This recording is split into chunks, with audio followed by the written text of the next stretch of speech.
You're listening to the Spiritual Love Podcast, helping you tune in to the frequency of love. The Spiritual Love Podcast is a podcast for women who want to get real about love and relationships while also focusing on healing, inner peace, and wellness. Through conversations and insights about love, dating, relationships, all matters of the heart, and more. I'm your host, Jovhannah Tisdale, better known as the Spiritual Love Healer. I'm an intuitive healer, spiritual guide, and coach here to help you heal your heart so you can magnetize and manifest the love that you desire and deserve.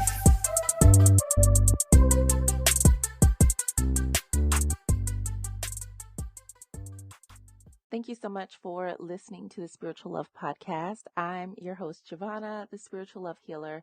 Today I'm going to be talking about self-love and kind of just sharing the story behind how and why I created the course that I've recently launched, RenewYou Discover Self Love. So for me, I know that self-love is absolutely an inside job. It's not something that someone or something outside of ourselves can really help us fulfill. It's something that has to come from within. Backstory, before I started a business, I had a blog.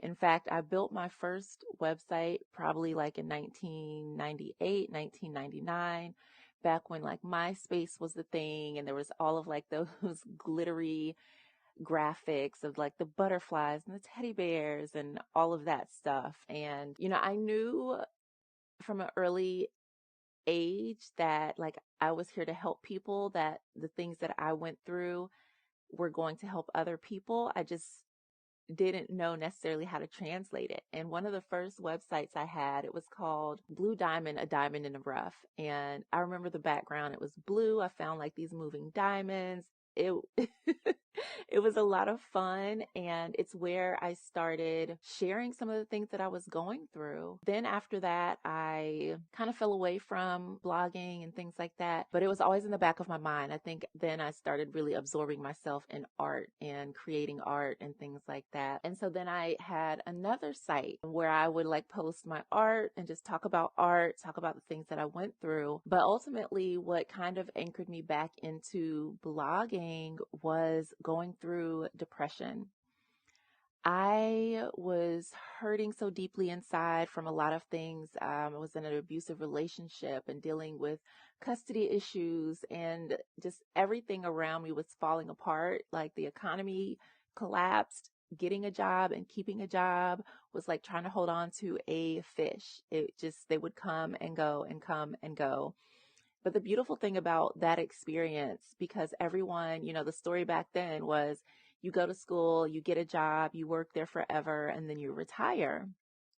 And that's something that like my dad really like would drill in me. Oh, you need to get a good job. You need to get a good job. Every time I thought I had a quote unquote good job, I would be laid off or let go because they couldn't pay me, right? So that taught me that there's no such thing as a quote unquote good job, and that to control my personal economy, working for someone else wasn't going to do it, because at any moment I could be let go of.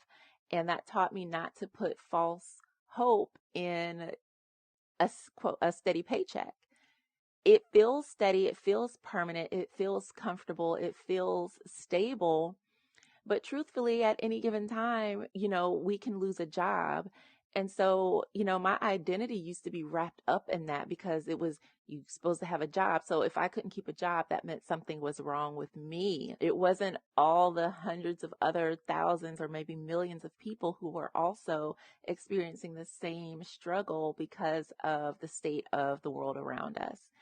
So I decided that I knew that I was going to have my own business, but I also knew that I wanted to go in a industry that was always needed, and that was healthcare. So that was something I always like studied, healthcare. And so I did that. I went to school. I got an associate's in, I think, medical administration, bachelor's in healthcare business management, right? Massive student loan debt because I'm trying to fulfill this dream, only to turn around and not be able to get a job in that field because I lacked experience. So I was like, okay, this is not working. I know all this backstory is like, what does this have to do with self-love? I'm getting there, I promise. Just all of these different experiences and these different changes led me to have to come to a deeper sense of self-love through my identity that was not tied to these different roles that were external to who I am. So even when everyone was telling me like, oh, you can't keep a job and you don't have this and you don't have that, intrinsically, I knew that I was still important, that I still mattered, that I was still worthy, that I was still deserving, even though the people around me and the situations in my life didn't necessarily mirror that, right? So I had to be in control of what I could control and release the rest. Like I couldn't control if a job was going to keep me on longer. I couldn't control if something temporary became permanent. I could not control that. All I could do was show up, do my best, and, let things fall where they may. So in the course of all of this devastation in my life, dealing with being abused, leaving a relationship, losing everything, losing job after job, trying to like find my footing in this world that seemed to be telling me that I did not belong in it, I had to learn to love myself because no one else was doing that for me or to me. Even like the friends I had at that time were like, to them, like my life was like entertainment. It wasn't like, oh, I know so and so and you can go here and get a job. It was like, dang girl, what you gonna do? There was no like support or camaraderie or even empathy or compassion, just reflecting back on that. It bewilders me that I actually lived through these experiences without support. And I think the only way that I was able to do that and successfully navigate these ground zero moments, these moments of darkness, of aloneness, and like even thinking about it, it brings tears to my eyes because I went through some really, really hard things. Being depressed, dealing with post-traumatic stress disorder, crippling anxiety, like literally crying every single day, almost all day. And it was uncontrollable. And the only thing that got me through it was knowing who I was and loving myself. When I created this course, I'm looking at the outline. It was May 1st, 2016. I was working in corporate America. I had a job that I liked. I actually loved my job. It was really easy, but it started turning toxic because, anyways, I'm not even gonna get into that. But while I was working this job, that's where I was able to like take courses to learn how to become a coach. And that's when I started shifting my blog from just blogging to more focusing on, I want to use what I know, my life experiences, my spiritual practices to help other people. So then it shifted into my coaching business that kind of married in spiritual energy. So that's kind of how I got into spiritual healing and life coaching, sharing my story on my blog. And so I created this course in May of 2016, and it has never been released. I have been holding on to this thing. We are in 2022, over 5 years ago that I created this course, and I never put it out there into the world. But I wanted to create it for so many reasons, because in my experiences and different speaking engagements, I have met so many women, especially Black women, and these have been like older women as well, that tell me they don't love themselves and they don't know how to love themselves. I will never forget, I gave a speech at this, I think it was like International Hair Day, and I was giving a speech on self-love, and I was so nervous. I was absolutely nervous, but I did it. I showed up. I tried to do my best. I was sweating bullets.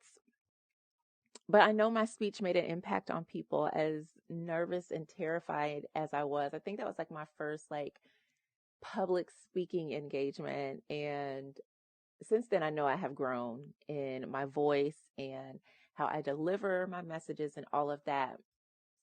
But even with me up there, wobbly, Now, I won't say wobbly. I wasn't visibly shaking, or I could have been. I don't know. But feeling like so nervous and wanting to really have an impact, um, and feeling like I bombed it. Like, girl, you did not do okay, right? Of course, like inside, I'm like, oh my gosh, I should have did this, I should have did that, and la la. But no, afterwards, so many people came up to me and was like, I really enjoyed what you had to say. But the most impactful thing was this woman who came up to me. She was in her late 70s, I believe, her 70s or late 60s, early 70s. And she came up to me and she whispered it. She put her hand on my shoulders, and I'm looking at this woman who could be my grandmother. She is an elder in my community. And she tells me, I don't love myself. She was like, I don't know how to love myself. And it's because, one, like many of our ancestors, I'm a Black woman, so many of my ancestors did not have the privilege of loving themselves. They lived through times when the world was verbally and physically demonstrating to them that their lives did not matter. It used to be written into the law that a Black person was not a whole human being. So for there to be a struggle with identity and love and relationships and self-love within the Black community is not a surprise. I do believe that healthy relationships start with each individual, because when we are happy, whole, and complete within ourselves, we can then be happy, whole, and part of a complete relationship with another person. But what happens is so many people are hurting and broken and dealing with traumas that they have not resolved, and pains and stories and things that they have internalized. There's hurt people who are hurting other people in the name of love.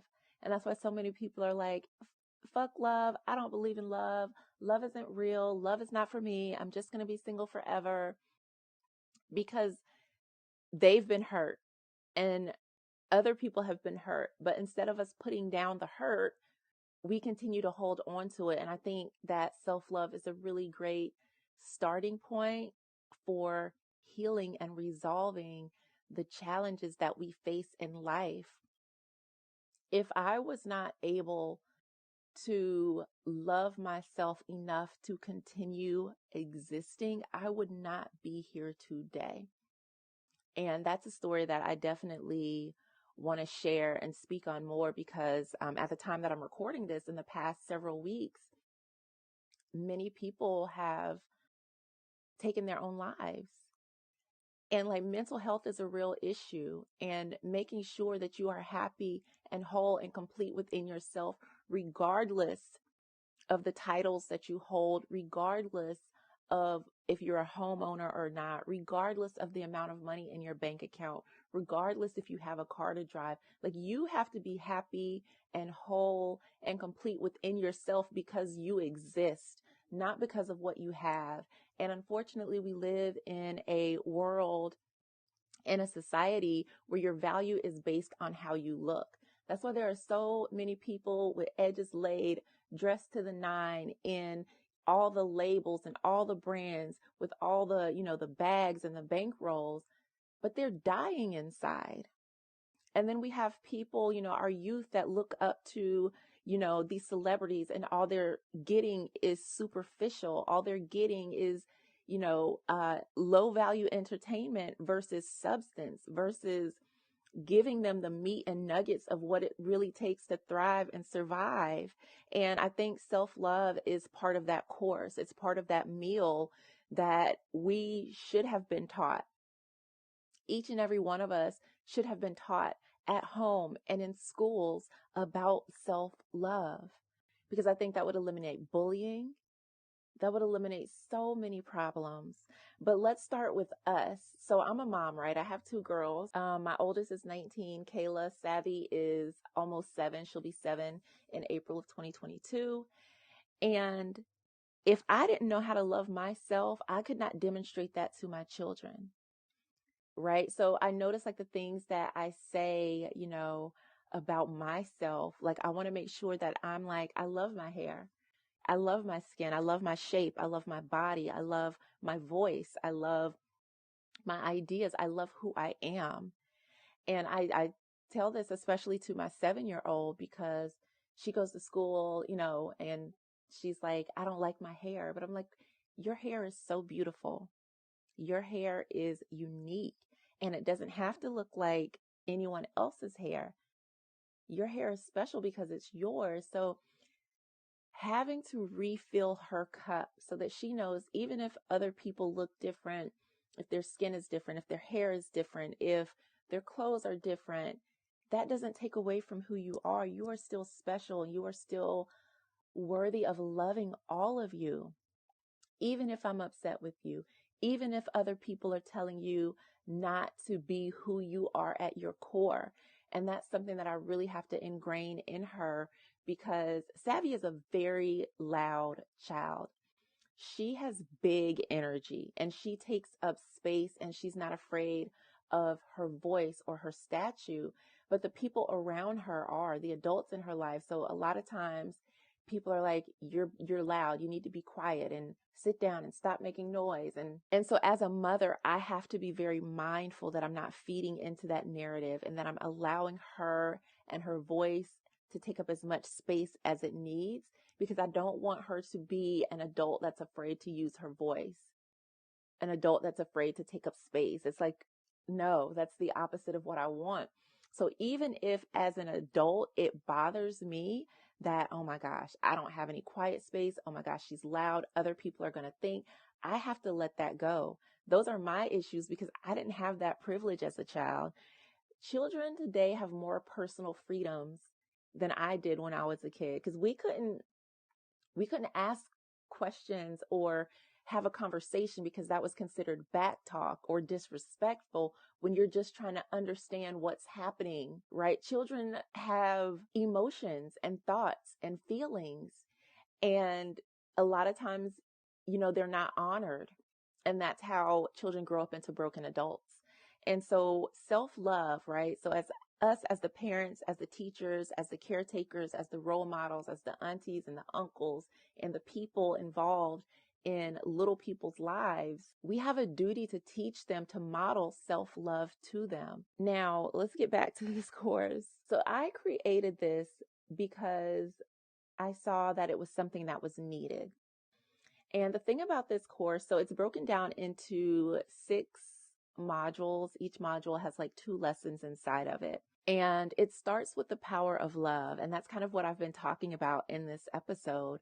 We are conditioned to put everything and everyone else before ourselves. And the idea of being stressed, busy, overworked has become normal. It's normal.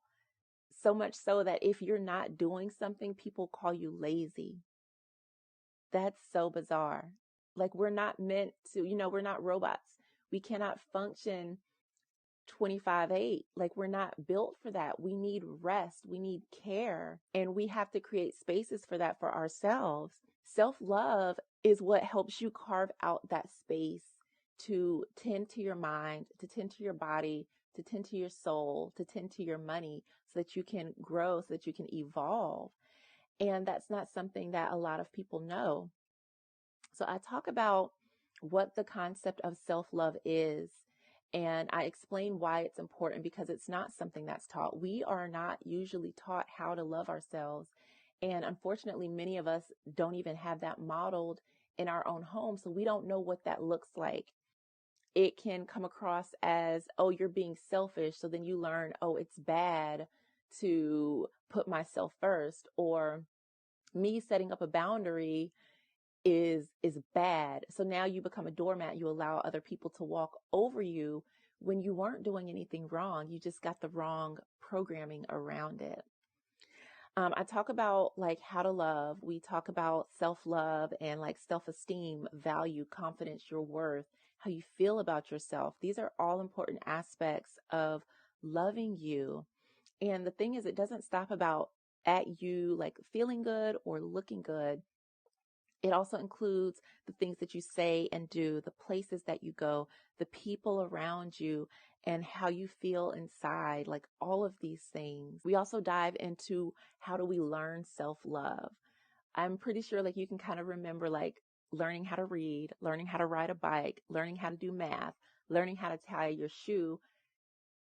But do you remember being taught how to love yourself?